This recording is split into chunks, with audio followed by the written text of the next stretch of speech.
Hello world, Skwirls here. So this installment of Tech Tuesday, I had already recorded before I fixed my mic popping issue, so I'm just gonna go right out the gate and say yes, this entire episode I understand that the microphone has a popping issue. What it wound up being, and I actually mentioned that I might have some additional audio issues and that my microphone kept cutting out periodically throughout the recording session, and that I would have to troubleshoot those at a later time. Well, since recording this episode, I have already troubleshot them, and what it wound up being was all I needed to really do was actually install the Logitech headset drivers. So having installed the drivers, the popping issues have gone away, the microphone shutting off has gone away, the headset shutting off has gone away, and I was able to stream this past Friday night, which some of you guys saw, and I was actually playing with Tactic and everything was going great. I felt like the stream was pretty top quality, especially considering the issues that I've had this past week.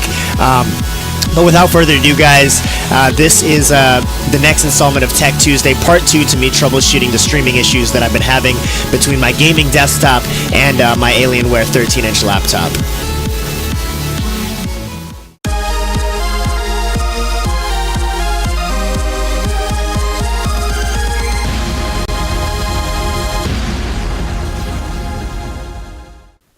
Hello, the world. Welcome to another installment of, I was about to say Final Fantasy, of Tech Tuesday with Skwirls, your host, of course. So this is basically going to be part 2 of this ongoing troubleshooting process that I've been going through, a continuation of last week that you saw on Tuesday of last week, of me basically figuring out what the heck my problems with streaming have been going on.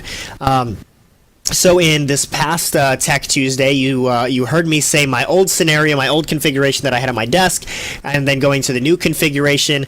And then Tuesday evening, I went to go and play Final Fantasy, and Final Fantasy 15, while it was playing just fine, my CPU was still bottlenecking to the point where the audio software Persona Studio One that I normally use my Zoom R24 through, my Zoom R24, if you've noticed from a previous Tech Tuesday video, is the digital audio interface mixer that I use at my desk. That communicating through Persona Studio One mixing software in order for me to get all of the effects and the mixing that I do, the game versus my vocal versus Discord and what have you, all of the different audio sounds. That software was having problems gaining its required allocated CPU resources in order to function properly. And as you'll notice, in the task manager right now, I'm using, or on the screen right now, I'm using Voicemeeter Banana, and in the task manager, you can see that Voicemeeter Banana is sitting right around 5 to 8% CPU usage, give or take. With this sitting at 5 to 8 to 9 CPU usage, it's actually sitting higher than Persona Studio One was. So you might be asking, okay, why would I be using Voicemeeter Banana if the old method was using less CPU? So all of those questions and more questions will be answered basically on this particular installment of Tech Tuesday on the R&D. So let's take a look at what I've had to do. Okay, world. So basically what was happening in, as you saw from last week's Tech Tuesday, was I found out that Final Fantasy 15 is actually bottlenecking. It's still doing this too. It's bottlenecking my CPU significantly.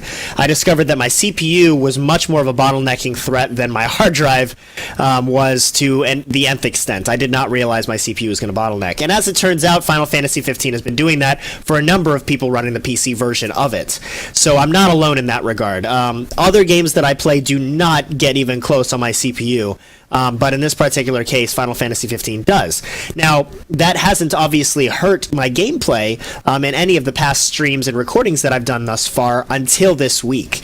And the reason it started this week, as you learned from last week's Tech Tuesday, was that I had changed my configuration around to try to be running XSplit on the desktop on the same system that I was playing the game.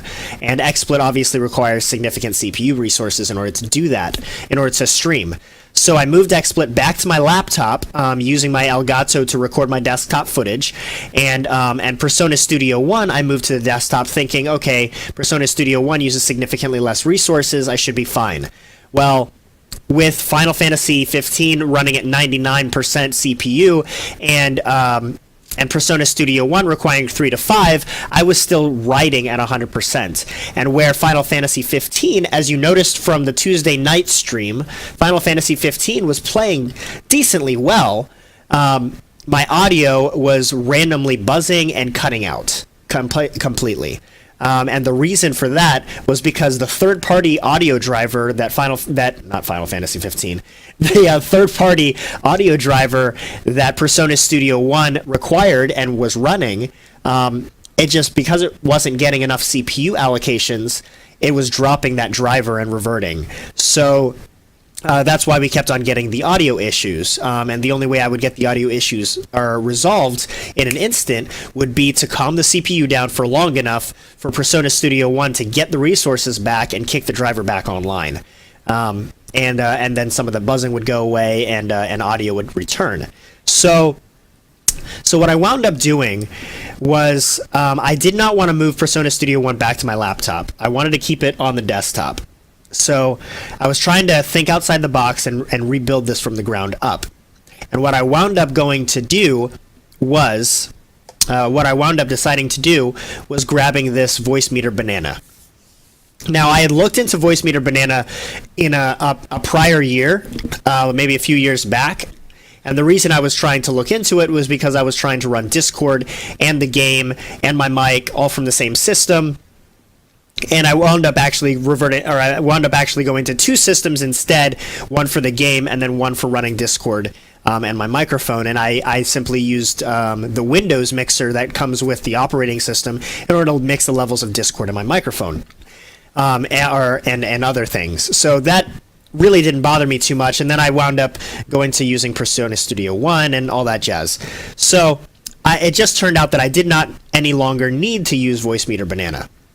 Well, in rethinking my scenario, trying to go from the ground up, I am still using my Zoom R24 mixer on my desk for standard daily operations for audio mixing, and of course using the recording studio.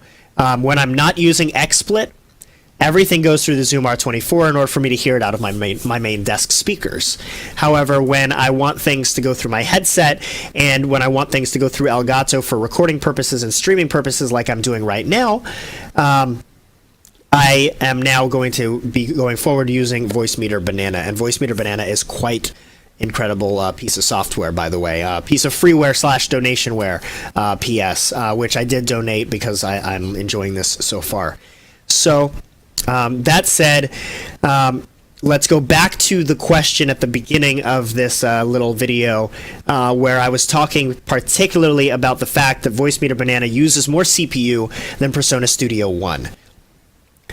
How am I able to use Voice Meter Banana while I'm gaming, and why am I sticking to Voice Meter Banana if it uses more CPU in the first place than Persona Studio 1? So let me answer the second of those two questions first. The reason I'm using Voice Meter Banana instead of Persona Studio 1 is because in using Studio 1, it still relies on very much analog signals communicating to XSplit, whereas Voice Meter Banana is 100% digital. And the R24 does communicate over USB, so in that regard it is digital, but I had literally everything having to communicate through the Zoom R24 and then to Persona Studio 1 and then to XSplit on my laptop. It was just, there were too many steps, and almost all of those steps with a couple pieces of digital in there, almost all of the rest of the steps were completely analog. And anytime there's analog, you'll run into either feedback or buzzing or static or just troubleshooting wires. physical wires. So the less wires I had to deal with in order to make sure that this was a successful solution, the better I felt. And secondarily, answering that same question, I already had built-in digital ways of capturing my game audio through the Elgato that I wasn't using because I was so set on using Persona Studio One. So now I am reverting to some of that for capturing the game audio and what have you. Not all of it, but some of it. So I'll get into the inner workings of how Voicemeeter Banana works here shortly. I'll probably at another Tech Tuesday cover in much more detail how to use the inner workings of Voicemeeter Banana. But for now, I want to answer that first question, which was, if this uses more CPU than Persona Studio One, why am I still able to use this while I game on Final Fantasy 15? All right. So in Task Manager, you might have noted at one point on Monday night's stream, for those of you that actually stuck around with me, I do apologize again. But if you stuck around at one point in the stream in that evening, I discovered that there was a Windows task running. And it was running, and it was writing at like 25 to 30% CPU the whole time. And I had no way of shutting it down. I would literally click on it and then click on End Task, and nothing would work. And then I'd go into the processes, and I'd try to stop it from the processes, and it wouldn't work that way either. It would just restart on its own. I discovered that it was this. It was SPPSVC. It's Microsoft Software Protection Protocol Service, something like that. And so what this does, it does a few different things. But in a nutshell, it's checking to make sure that your Windows is activated, and it's checking to make sure that Windows is activated, and it's checking to make sure that you don't have malware, and that the updates that Windows needs are effectively taking place. But for one reason or another, and I want to be careful how I say this, but my Windows 10 operating system that I'm using on my desktop gaming rig is going to draw some red flags. I'll put it that way. And if you draw any kind of red flags, then that particular sppsvc.exe service file will constantly drive your CPU up and will constantly be running in the background at all times, pretty much. So what I wound up having to do was I needed to find some way of shutting this down. And ultimately, what you're looking at in front of you right now, and this is it right here, by the way. It's there it is. Software Protection Platform Service. That's what the other P stands for.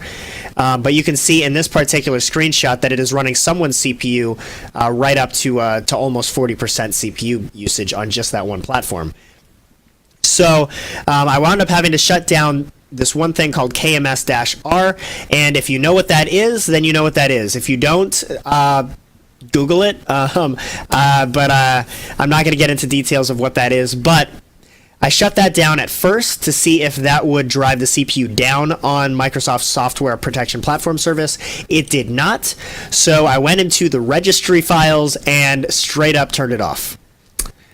So yeah, it's literally not even running right now on my CPU whatsoever. And the result of that is, now the monitor that you're looking at right now is not actually my main monitor, but on my main monitor in the bottom right-hand corner, it actually says, activate Windows. Go to settings to activate Windows. This might not be a genuine copy of Windows is basically what it's saying right now. I don't really care if that's the worst thing that happens right now, and if and when it comes time for me to do an update to the operating system, then I'll turn the stuff back on. I don't really care. It's not that tedious to me. I've taken notes of what I've done. I know how to turn it back on. It's not a big deal. But the idea is that I just freed up 30 to 40% of my CPU potentially. So because I did that, and Voicemeeter Banana is taking up around 5 to 7, 8%, give or take, at any given time, and I freed up 30%, I have a small amount of CPU available while I'm playing Final Fantasy 15. And even though Final Fantasy 15 is still riding my CPU upwards of close to 100%, it is not sitting at 100% the entire 100% of time I'm playing, which means that Voicemeeter Banana can do its thing. Another answer to that question of why I'm using Voicemeeter Banana instead is it is not using a third-party driver, whereas Persona Studio One was. Voicemeeter Banana uses the drivers that are built into the operating system, and because of that, the resources that it requires to run are not as pertinent, or as not as, I don't know, I can't think of a good word for it, but it's not as like a live or die. It's not like if it doesn't get the resources that it needs, that it's just going to cut audio because it's going to cut the resources to that third-party audio driver. Now, the audio drivers on Windows are going to work. Like that's like a critical system, basically. I mean, it's not that critical, but it's critical enough because it's part of the operating system that Voicemeeter Banana isn't just going to cut out the audio entirely. Now, that said, I have noticed from time to time that my microphone will cut out. It's a pretty easy fix to get it back up and running. All I do is just re-click the hardware input 1 on Voicemeeter Banana, and things kind of come back online. I think that's more of an issue with my USB interface for the Logitech headset. I don't think that has anything to do with Voicemeeter Banana or my CPU usage, because it's literally happened a couple times while I've been recording this. So that's something I'll have to probably troubleshoot at another time. But as of today, I can actually hear a click in my headphones when that happens. So like quite literally, I know when it happens, and I can fix it usually pretty quick. So hopefully I don't talk too much to you guys in the future without knowing that that I'm not actually talking to you and that you can't hear me. So I want to take a few minutes here to just kind of go over the very, very, very basics, 10,000 foot level view of what Voicemeeter Banana is doing right now. On the left-hand side, you can see hardware inputs. We have 3 of them. We have some virtual inputs, and then we have some outputs in a... So that was actually one of those instances where the microphone did cut out, and all I did again was click on hardware input 1, and then re-click on my headphone. And what I actually noticed was the first time that I clicked on it, that the headset was gone. So I think it really does have to do with the USB interface. So I might actually change that around a little bit. Yeah, I don't know. We'll kind of see how that plays out going forward. I might have to again look that up a little bit. But what you're looking at in here is, again, 3 hardware inputs. The only hardware input that I'm really using right now is my Logitech headset for the microphone, which you can see I have set up here. The hardware input 2, which I plan to set up with Discord at some point, and the means that I plan to do that with are by enabling this virtual cable output that I got.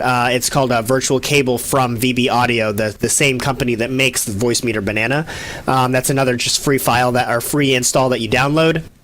No big deal, but what that allows me to do is it allows me to direct all of the output traffic, the voice traffic that I'm hearing through Discord, direct it to this cable output, and then treat the cable output as an input for Voicemeeter Banana so that I can tell it exactly how well I want it mixed with my voice and how well I want it mixed with my game. So onto the game, hardware input 3 I'm not currently using, and anytime I'm not using something on a mixer board, I typically like to have the fader all the way down. That's my own personal preference. That's my quick visual way of knowing what's on and what's not. I mean, I could mute it, sure, but I like doing it this way. And then, these virtual inputs here, we have a VAIO input, VAIO input, and then a Voicemeeter auxiliary input. Not currently using the auxiliary input, but the Voicemeeter VAIO input. This is everything that is your standard desktop audio. Everything that is your standard desktop audio comes out of this input, which is going to be your game. Right? Your game is going to come out of here. And as you can see, I have it at a minus 13.6 dB level, so that it is certainly quieter than my microphone, and whenever I start using Discord, it'll be quieter than Discord as well. Now you'll notice we've got the hardware outputs on the far right-hand side. Again, I'm doing this very quick overview. This is not designed to be a tech deep dive into how Voicemeeter Banana works. I'll probably do another video of that at some point in the future if you guys want, so make sure to let me know in the comments below if this is something you want a bigger, deeper dive into, and I'll certainly do that. Otherwise, there are other YouTube videos that also dive into how to work Voicemeeter Banana as well. But the hardware inputs that I'm using right now, I have configured all 3 of them. So I'll go into details of what's what. A1 is currently configured as my HDMI output, which for those of you that are familiar with my setup, my HDMI comes out of my desktop into the Elgato capture card and then onward into my computer monitor. So that's why it's labeled Elgato 4. So the A1 is basically going to the Elgato, which I then have an audio splitter after that splits the audio into my R24, which goes to my speakers.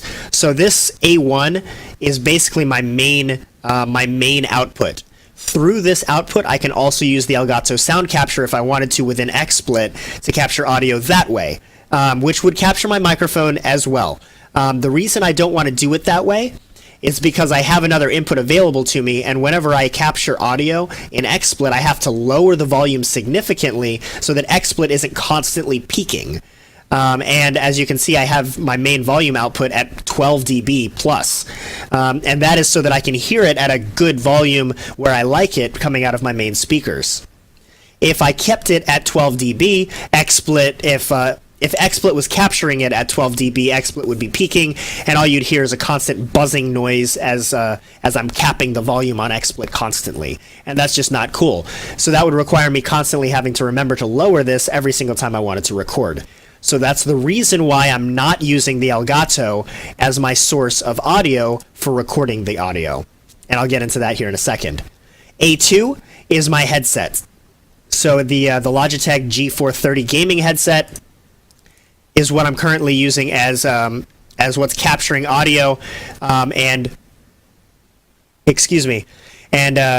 you can see it's lower than 12 dB because I don't need it glaring in my headphones, but that's nice that I have the option to level that out separately, and I'll talk more into what is exactly going to A1, A2, and A3 here in a moment, but going to A3 here, A3 is my speaker line in the back of my desktop. Oh man, do I have many things to say about this. Oh man. So if you heard, let me talk about how this is configured first, and then I'll go into what happened last week. So you can see that first of all it's at minus 25 dB A3 is, and that's because again I don't want XSplit getting a constant peaking sound from this voice meter banana. Now that said, I could probably actually up it now that I think about it. In fact, I might up it now just because. Let's go up to minus 16. Check, check. Nah, see, that's too loud. And now, as you might notice right now, as I'm talking, I'm actually peaking XSplit, and so you're probably noticing a little bit of an annoying ting whenever or you could classify it as a buzz as well. So let me just go ahead and lower this back down to 24-ish. Check, check, check. It peaks occasionally, but for the most part, it's not peaking, for the most part. So hopefully that's a little bit better for you guys. And that's going to keep the proportions between the other inputs as well. So what happened Tuesday night when I tried to record was I went to a different analog method for recording. Actually, no, I went to using the Elgato for recording. What happened on Wednesday of this past week was I got Voice Meter Banana all working, and I was using the A3 being the output on the back of my desktop to record with all of the audio. And the way that was configured was I had an 1/8 inch to 1/8 inch cable, an auxiliary cable, standard auxiliary cable that you would think of. Basically looks like, hang on. So basically, I'm using one of these cables, 1/8 inch to 1/8 inch, 3.5 millimeter to 3.5 millimeter, headphone to headphone, however you want to say it. I'm using one of these cables, auxiliary cable you usually plug into your car with your phone, something like that. It's a longer one than this. This is only like a couple feet. The one I'm using is like a 3 or 4 or 5 foot one, something like that. But it goes from the output on the back of my desktop, the stereo output on the back of my desktop, to one of the microphone inputs that I have on my laptop. It's called a pluggable input. It's on the docking station that I have. I have a USB 3.0 docking station that I connect to my laptop every time it's at the desk, and that has a microphone input on it. So I have this going into the microphone input there. Now, what wound up happening was this annoying problem that I didn't think I'd ever heard and ever had a problem with at my desk. At least I'd never had a problem with my desk up until last week. And I'm about to show you what it sounded like when I did my test runs. This is what it sounded like.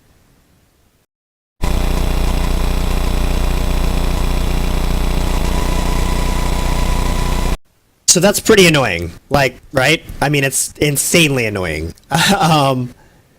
Yeah. So what that's called, and I knew it immediately as soon as I heard it, in past.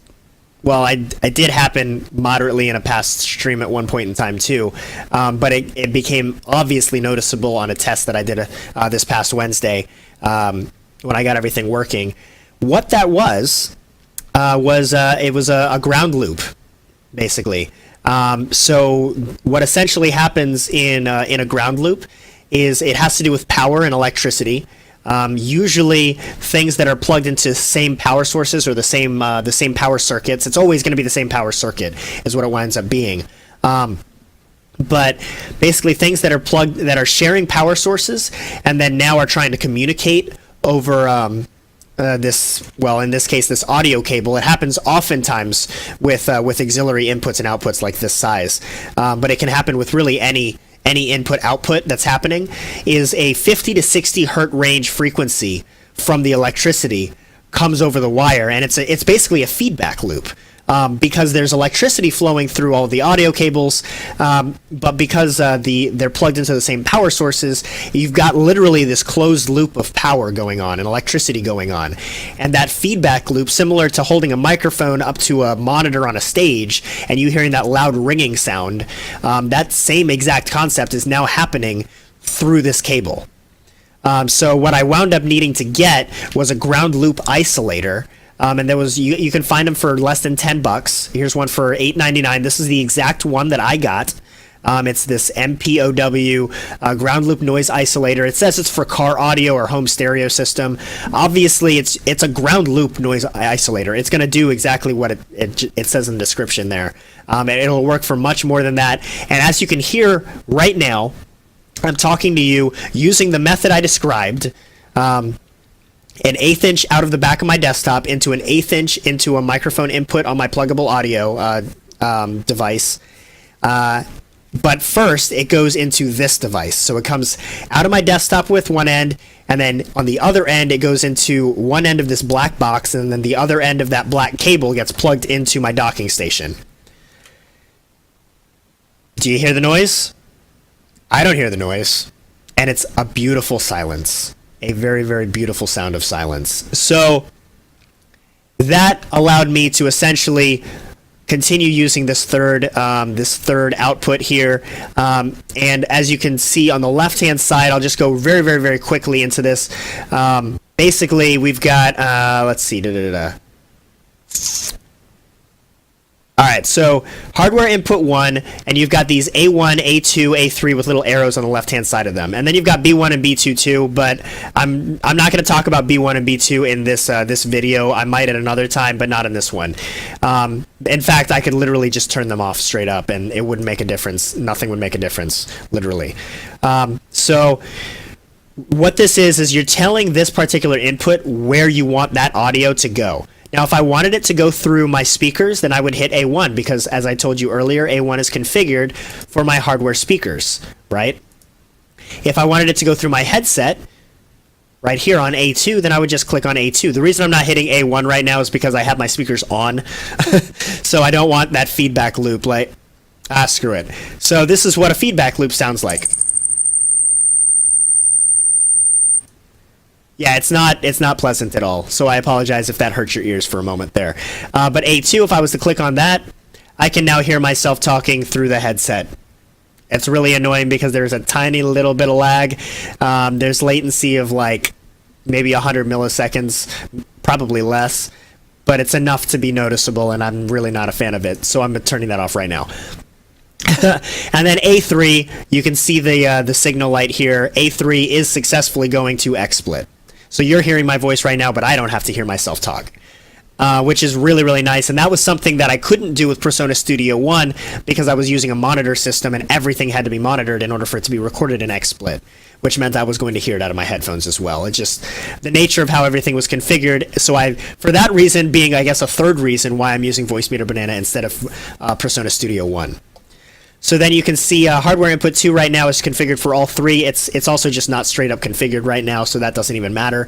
I'm not even using hardware input 3, or that was hardware input 2, sorry.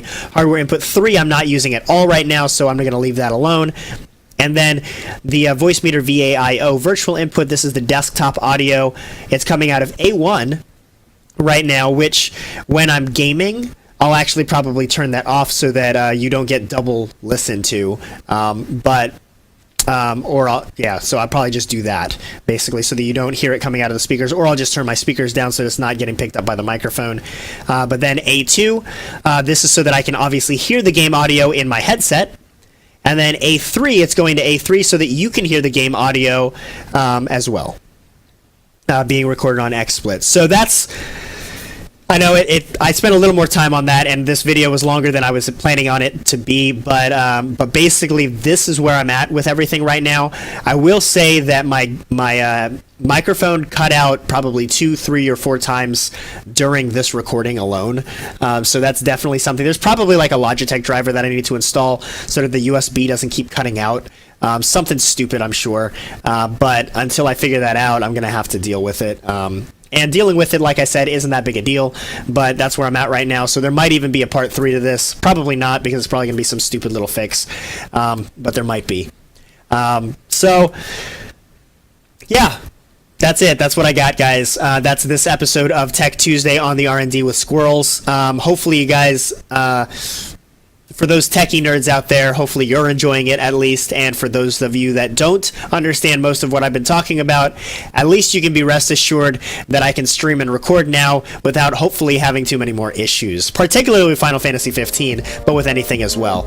So until the next installment, guys, or until the next time I see you on a stream or on a recording with Final Fantasy or other, as always, guys, stay squirrely. Catch you next time.